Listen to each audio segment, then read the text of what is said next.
Mina olen siis Riin Luks ja täna me räägime meedia ja infokirjaoskusest, et mis see täpsemalt on. Ja kõigepealt võib-olla, miks mina siin sellest räägin, on see, et tegelen igapäevaselt ettevõtlikkuse arendamisega ja ka noorte infoteemadega. Ehk siis jagame noorte infot, analüüsime noorte infot, koostame noorte infot ja levitame noorte infot. Ja samamoodi siis sellel eelmisel aastal tegelesime siis noorte info töötubadega, mis on suunatud otse noortele ja noorsootöötajatele, kes sooviksid neid töötuba läbi viia, aga sellest ma saan rääkida veidi hiljem. Ja olen siis nii-öelda noorte info ekspert, kui nii võib öelda, riiklikus noorte info arendusgrupis. Ja täna me siis räägimegi sellest, et mis on meedia infokirjaoskus, miks need oskused on tänapäeva maailmas olulised ja ka mis on siis meediaoskuse ja infokirjaoskuse väike erinevus. Ja kuna tegelikult see maailm muutub pidevalt, siis see info võib ka väga tihti ja väga kiirelt muutuda, sest võime siin paralleele tõmmata sellega, et näiteks Instagram loodi 2010 aastal, ehk siis tegelikult me ei kujutagi ette, millises inforuumis tunnevad ennast näiteks noored, kes on sündinud juba nii, et Instagram oli olemas, et meie jaoks kõik need erinevad platvormid tunduvad veel kuidagi uued. Et selles mõttes see info ka tõesti kogu aeg pidevalt areneb, täieneb ja selline info analüüsimine võib vastavalt noorte ja meie enda vanustele väga erineda.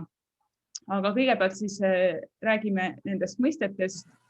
Esiteks siis meediakirjaoskus on esmalt oskus pääseda ligi erinevatele meediavormidele. Ehk siis oskus kasutada erinevaid platvorme, erinevaid kanaleid, nii massimeediat kui sotsiaalmeediat, kui analüüsida pilte, videosi, teksti.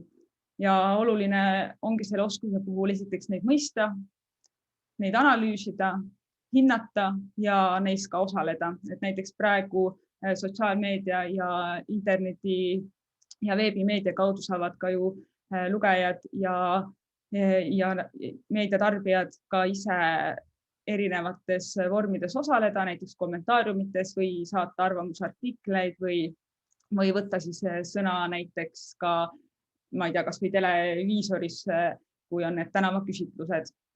Ja see ongi väga oluline oskus just selles mõttes, et see, kes näiteks osaleb meedia erinevates vormides, teab ka, et sellest jääb jälg maha ja see, mida ta ütleb, selle eest ta peab ka vastutama. Infokirjaoskus, kui me siit nüüd edasi läheme, läheb natukene kitsamaks, ehk siis infokirjaoskus on teadmised, oskused ja hoiakud, kuidas seda informatsiooni leida, mida näiteks sul on konkreetselt vaja, kas või mõne töö kirjutamiseks või noortele jagamiseks või kellelegi teisele jagamiseks. Ja kuidas seda infot siis õigesti hinnata, mis on usaldusväärne info, mis võib-olla ei ole nii usaldusväärne, mida võiks kontrollida, mis tundub valeuudis või mis siis tundub näiteks teaduslikult tõestatud uudis. Ja siit edasi ongi kohe järgmine punkt, kuidas seda infot ka kasutada. Et kas on mõtet kõike näiteks jagada või omanimeliselt levitada või võiks ka mõelda sellele, kas see info võib olla aegunud või on juba mingisugune muu info selle info ümber lükanud.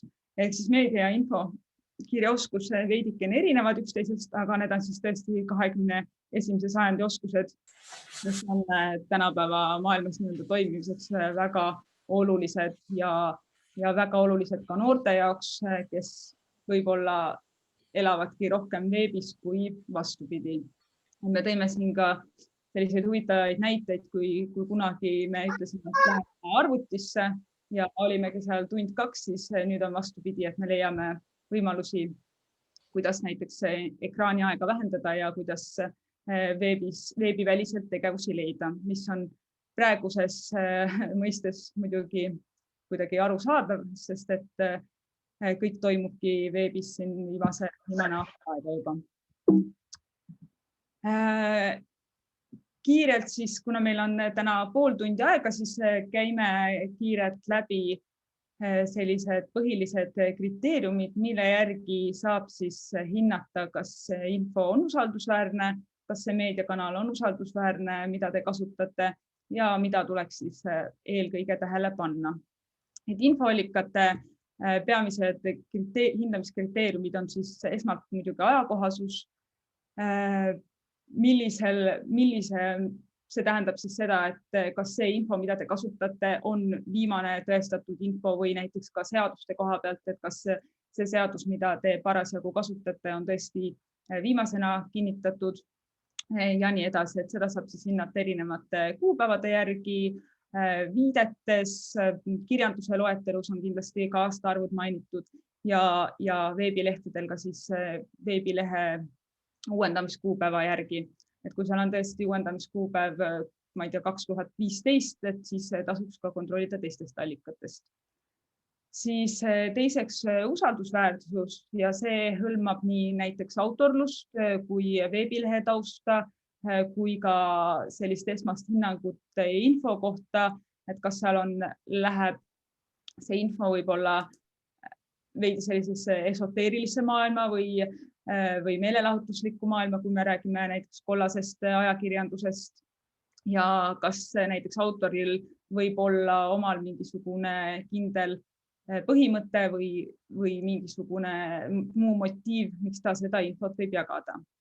Siis kolmas oluline kriteerium on ulatus ja siin on siis ka mõeldud seda, et kas see info on mõeldud mõnele kitsale sihtgrupile või selle info eesmärk ongi, et ta jõuaks kaugemale, kas seal on kasutatud ainult ühe allika materjale ja viiteid või mõtteid või on kasutatud väga palju erinevaid allikaid ja erinevaid näiteks autorlusi või erinevaid viiteid.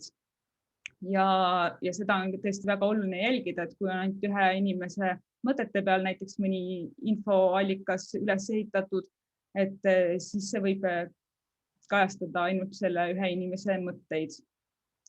Siis neljas oluline kriteerium on täpsus, et kas need faktid või andmed, mida te loete, on kuskilt mujalt ka kontrollitavad. Väga lihtne on ka mõista näiteks kirjavigade järgi, et kui tekst kubiseb kirjavigadest, siis võib-olla ei ole tegemist eksperdi kirjutatud artikliga või seda ei ole näiteks üle kontrollitud, kas toimetajate või siis teise silmapaari poolt. Ja muidugi ka, kui me räägime siin teadusinformatsioonist, siis on väga oluline kontrollida, kas see fakt on seal siis õige ja selleks saab kasutada ka siis teisi infoallikaid kõrvale võttes.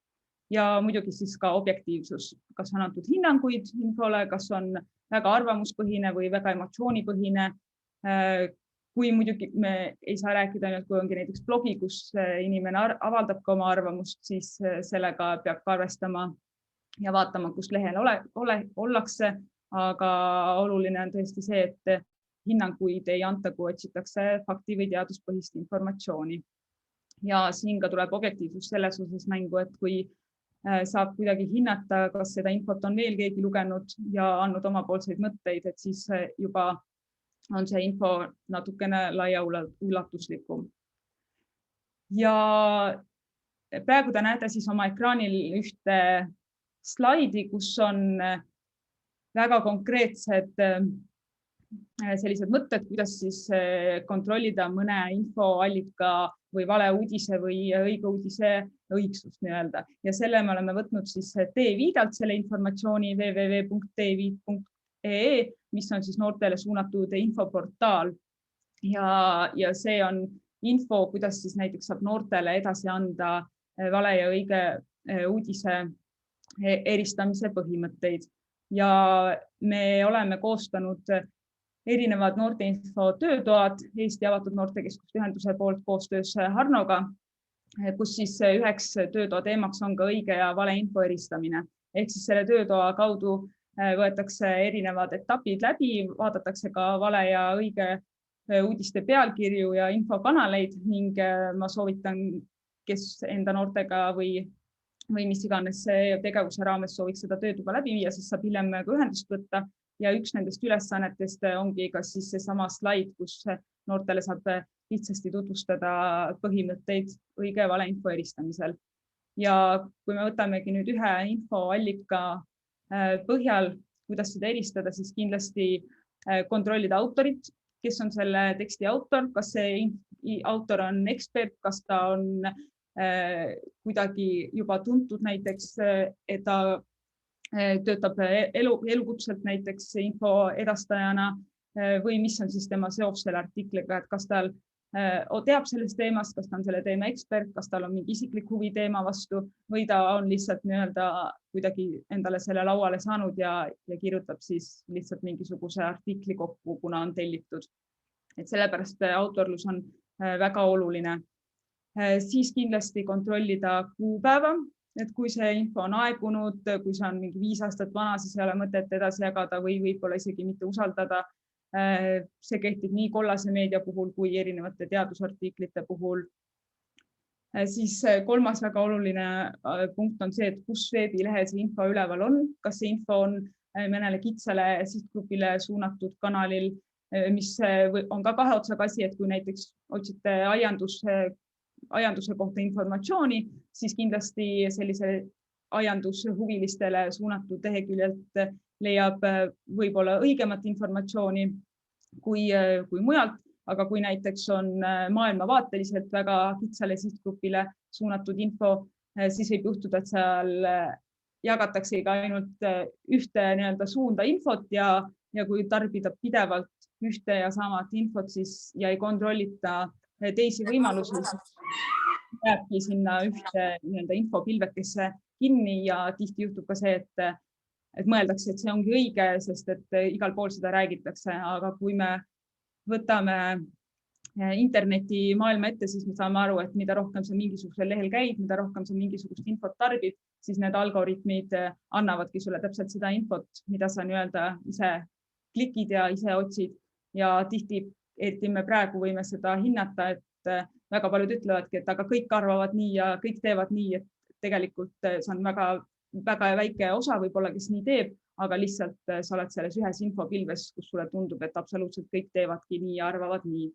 Ja siis siit tulebki see veebilehe kontrollimine, et kui see on ikkagist väga kitsale sihtgrupile suunatud ja ei ole sõltumatu, siis tasub minna nendele veebilehtedele, kus võib-olla on see eksperdi jagatud info, et siinkohal soovitamegi konkreetseid asutuste institutsioonide kodulehekülgesi, näiteks terviseinfot otsida tai.ee, vaimse tervise infot www.peaasi.ee, sest et sinna ikkagi panevad inimesed infot, kes on selle igapäevatöö raames seal sees selles infos ja neil ei ole mingisugust huvi levitada valeinfot, sest et ütleme nii, et veebilehed ju teenivad reklaamide pealt, aga kui te vaatategi selliseid ekspertide poolt koostatud veebilehekülge, siis seal te väga tihti reklaami ei näe, sest neil ei ole mingisugust tulu teenimise huvi, vaid see on nende igapäevatöö.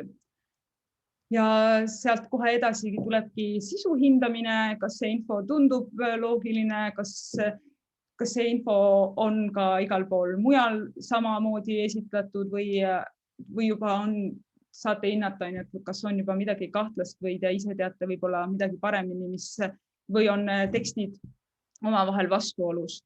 Et see kriitiline mõtlemine tuleb siin väga kasuks, see kriitilise mõtlemise oskus, mis paratamatult selles suures infopülluses võib tahaplaanile jääda, sest et infot on tõesti väga-väga palju, tuleb lihtsalt leida see üks ühine osa erinevatel materjalidel. Ja sellepärast soovitamegi kindlasti veebis ringi vaadata, otsida, kas on selle teema kohta või selle infokillukese kohta, mida te otsite veel informatsiooni. Kui on väga mitmes kanalis sama info, siis juba võib usaldada.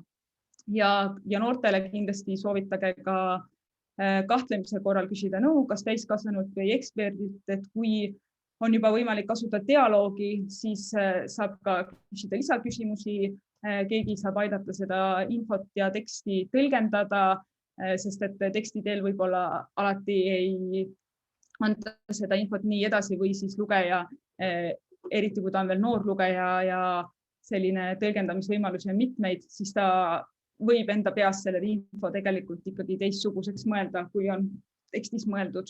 Nii et me soovitame noortel kindlasti pöörduda eksperti või täiskasvanu poole ja siinkohal ka noorsootöötajate ja noortega tegelevate spetsialistide poole, et noorte infospetsialistid aitavad ka siis infot mõtestada ja ka need meie töötoad on siis üles ehitatud niimoodi, et ei ole lihtsalt loenguvormis, vaid kõik tegevused eeldavad aktiivset osavõttu ja aruteluringe ja võivad avada selliseid teemasid, mida üldse materjalides kirjas pole, aga saab aru, mis siis noori päriselt huvitab.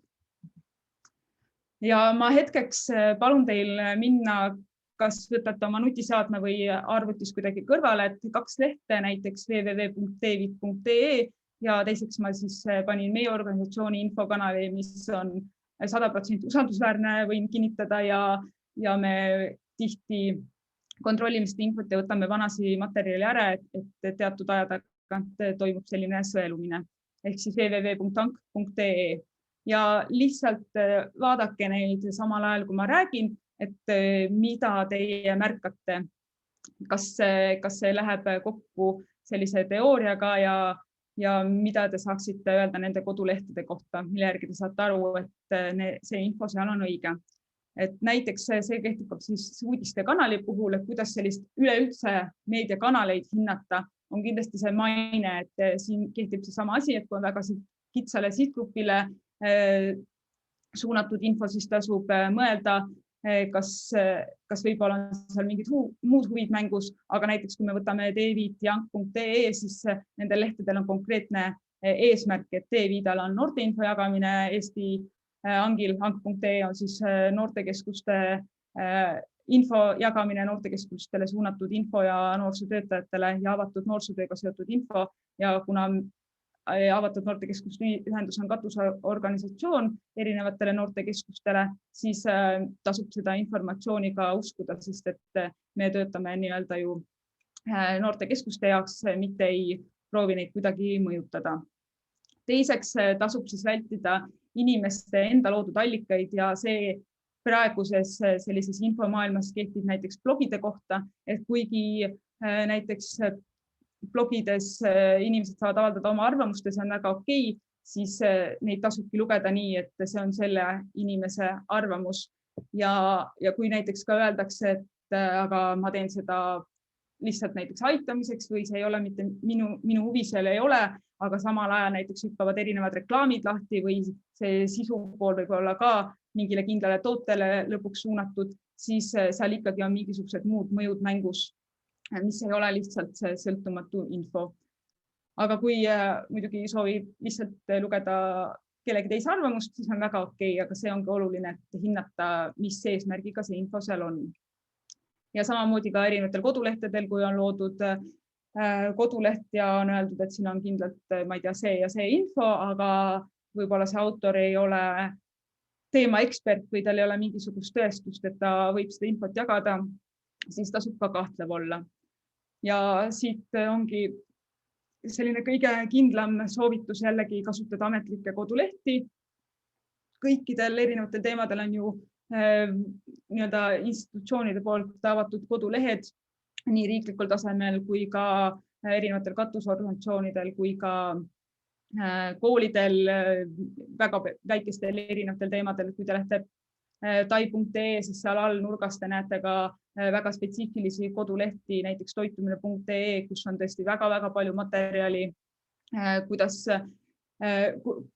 siis hinnata oma toitumisalast tegevust ja seal on väga palju teste ja nii edasi, et alkoinfo ja hiv.ee ja see on tõesti väga palju spetsiifilist infot, et soovitame kindlasti kasutada ametlikke kodulehti info otsimiseks. Ja jällegi, kui need samad uudised või seesama info kordub mitmes kanalis, siis seda võib ju juba pidada usaldusväärseks, sest et ühegi meediakanali või ühegi allika eesmärk ei ole jagada meelega valet infot, siis see kohe vähendab nende usaldusväärsust, et tihti siis autorid ja levitajad ametlikel kanalitel kontrollivad väga, kas info on õige, küsivad kommentaari mitmelt erinevalt poolelt ja ja panevad sellise hinnanguvaba teksti kokku, et kui see tekst kordub erinevates kanalites, siis see on juba usaldusväärne, et siin tasub jällegi hoida meeles, kas tegemist on võib-olla sellise kõmu ja klatšimeediakanaliga või tal on mingisugused muud huvid. Ja levitaja motiiv on vaja kindlasti hoolikalt läbi hinnata, et kas näiteks selle, kui me võtame blogid, et mis on selle blogija või info levitaja motiiv, et kas ta tõesti, mis on tema motiiv enda arvamust üldse jagada, et tihti me ikkagi märkame, et seal mingisugused reklaamid on, kas sisu tekstis või on varem näiteks mingisugust toodet soovitatud ja sõltumatustekstis on siis ka kogemata näiteks välja toodud, et mina isiklikult soovitan seda toodet näiteks, et ka see on tegelikult reklaam. Ja samamoodi ka väga kitsas info, et mis on selle levitamise motiiv, mis on selle levitaja isiklik motiiv, tihti tuleb veebis ka seda mõelda, et mida ta tahab sellega saavutada. Ja väga hoolas tuleks olla siis erinevate anonüümsete infoallikatega, seda nii näiteks kodulehtedel, kui ei ole lisatud autorlust või on pandud lihtsalt kuskile lehele info üles, nii pole ei kuupäeva ega midagi, siis juba see on väga kahtlane. Teiseks muidugi anonüümsed erinevad kommenteerijad, anonüümsed blogid. Et siin on väga raske muidu hinnata levitaja motiivi, et sellepärast anonüümsed infoallikad tasub kohe kõrvale jätta ja eriti kui näiteks noortele infot jagada, siis kindlasti anonüümseid infoallikaid mitte kasutada. Ja võib-olla kiirelt siis ka sellest, et miks on oluline üldse neid ohte hinnata või miks on võime ohte hinnata väga oluline, eriti siis praegu meil 21. sajandil, sest et aina rohkem levivad valeuudised, absoluutselt kõigil on võimalus infot levitada, ise infot välja mõelda, väga veebis veel eriti on palju kontrollimata infot. Ja sellepärast valeuudised on meil mitte ainult 1. aprillil, kui tehakse naljauudised, vaid tegelikult mida rohkem me loeme, seda rohkem saame aru, et võib-olla valeinfot ongi rohkem, et tuleb välja sõeluda see õige info just veebi teel. Teiseks, kui me ohte ei hinda, siis küberkiusamine hoogustub ja ka seda on praegu aina rohkem ju näha, sest et kui me võtame, me ei saa isegi öelda, et noored, ka täiskasvanud mõnikord ei saa aru, mis nende sõnad võivad tähendada. Ja kui ütleme 10 aastat tagasi oli see, et sa said elada info või veebikanalites mingisugust teistsugust elu, said teha oma alter ego, sa võisid ka olla täiesti teine inimene, siis ka muidugi praegu on see alles, me ju mingil moel ikkagi oleme keegi teine veebis, siis siiski kõik, mida sa sinna paned, jääb maha. See, mida sa võisid öelda kunagi 5 aastat tagasi, see kuskil levib ikka veel internetis, sa ise võid olla juba õppinud midagi uut, võib-olla on täiesti teine maailmavaade, mis iganes, aga see kõik jääb alles ja see hoogustab ka küberkiusamist. Ehk siis ajal ei ole enam sellist nii-öelda ajajoont, kuidas ta edasi läheb, vaid võib suvaliselt seda infot sinu kohta hankida ja see hoogustab ka jällegi küberkiusamist. Ja seda on ka tõesti noorte puhul, et võib-olla TikTokis, kes on lihtsalt niisama ringi uurinud, võib ka näha, et seal on päris palju selliseid õeleid kommentaare, sest et noored lähevad, et kui meie olime Facebookis, ma olin siis noor, vabandust, ja nüüd läksid Instagrami, me läksime järgi, siis nüüd lähevad noored TikToki ja tegelikult me läheme sinna järgi, et see ei ole mitte see tegelikult, et me tahame infot levitada seal, kus on noored, vaid et mulle tundub, et noored lihtsalt otsivad siis ikkagi uue koha, kus omaette nii-öelda olla. Muidugi siis ka radikaliseerumine on suur oht, sest et tõesti, kui sa oled ainult ühes infoväljas ja sa arvadki, et see info, mida sa jaotud on õige, näiteks maailmavaateliselt, siis sa jäädki sinna pildakesse kinni ja sa jagad pidevalt seda infot ja sinu lugejad loevad seda sama infot ja tundub, et maailm ongi täpselt selline, nagu kuskil omas väikeses meediumis räägitakse, et eriti need väiksemad grupid sellised ka Facebookis, mis tegelikult ei ole halb, sest et kogukonna tunne peab jääma ka veebis. Et sellepärast näiteks need grupid, kus on, ma ei tea, kudumisega seotud grupp, on väga heast, erinevad maailmavaated, erinevad poliitilised vaated saavad kokku, neil on üks huvi näiteks kudumine, aga kui juba tulevad grupid mingisugusele kindlale tootele suunatud või mingisugusele kindlale väiksele huvigrupile suunatud just maailmavaateliselt, siis need on päris ohtlikud. Siit tuleb muidugi ka mängu küberturvalisuse ohud ja erinevad pettused, mida on väga lihtne veebis sooritada. Näiteks ka kui ostetakse veebipõhiselt mingisugusest grupist mõni toode, siis see juba vajab tegelikult suurt kontrolli, kes on müüja, mis on tema huvi, kas see on mingisuguse firma väikeleht või on see tõesti isikult isikule müümine ja nii edasi. Siis ekstremistlike sõnumite levitamine, see on jällegi palju näiteid on sellest, kus lihtsalt keegi on närvis, ütleb midagi ja seda levimist enam ei saa kontrollida, et valeinfo levib väga kiiresti, väga hinnanguliselt. See, kes paneb kuskilt 1000 kilomeetri kauguselt info teele ja ise saab aru, et ta on midagi võib-olla valesti öelnud, siis seda infot enam tagasi võtta ei saa, sellepärast et siis peab täpselt need samad infoallikad või samad inimesed läbi käima. Ja seda on väga raske teha. Ja muidugi ka see, et ennast on iseenda on väga raske reflekteerida, enda tegevust on raske reflekteerida, sa ei tea, kuidas üksi olles sa võid midagi mõelda kodus, aga tegelikult ongi terve maailm su ees ja ei suudeta nagu näha, et see, mida sa kirjutad ka oma seinal, võib levida väga-väga kaugele. Ja pidevalt peab mõtlema, et tõesti, kui muud moodi ei oska hinnata, siis see, et kui sa midagi ütled, kas sa ütleksid seda ka näiteks, ma ei tea, Tallinnas Raekoja platsil välja karjudes ja see kehtib siis absoluutselt kõige kohta, mida internetis maha jäetakse, jälg maha jäetakse. Ja ma palun teil hetkeks ka minna menti.com siin enne lõppu veel ja sisestada kood 81 12 32 4.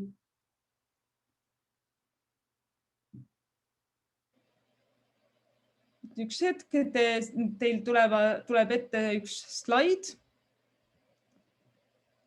Võib-olla, kas Kaie saad korra kirjutada selle koodi, et siis ma saan võtta selle Mentimeetri ette. Chati, seda ei kao ära. Kohe kirjutan, jah.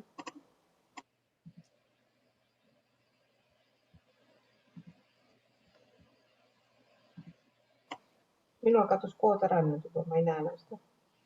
81 12 32 4.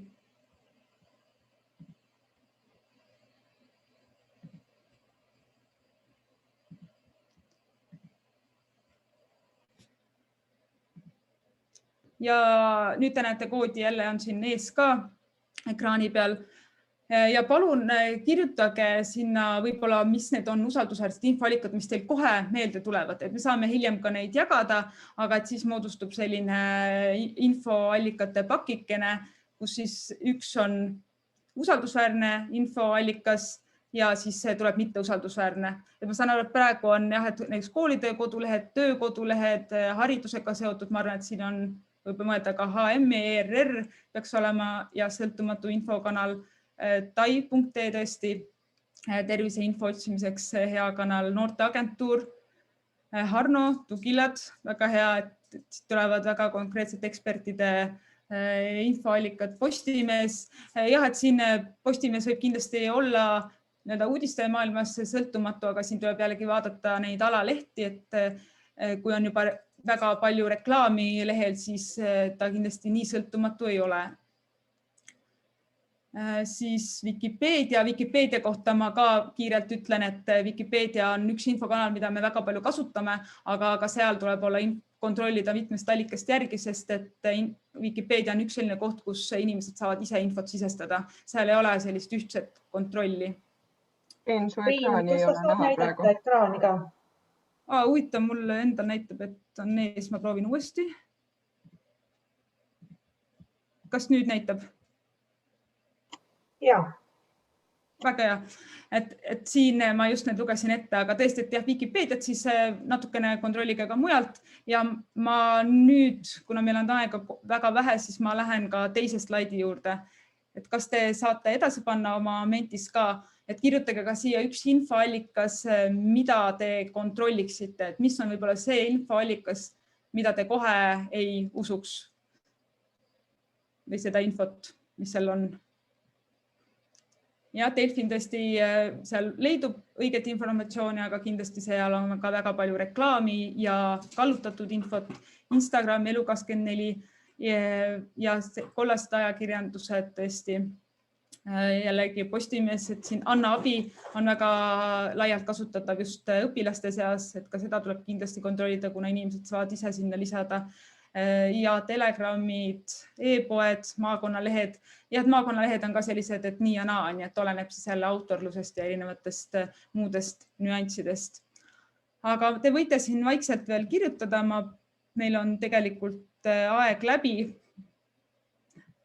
Et ma ütleksingi omalt poolt ka siis väiksed kiired tänusõnad. Aitäh. Ja kui on mingisuguseid küsimusi, siis saab kirjutada veel riim.luksetank.ee. Täna kahjuks neid võtta ei jõua ja töötubade infot saab ka siis sealt kaudu. Aga aitäh kuulamast ja mõnusat info otsimist ja levitamist. Aitäh.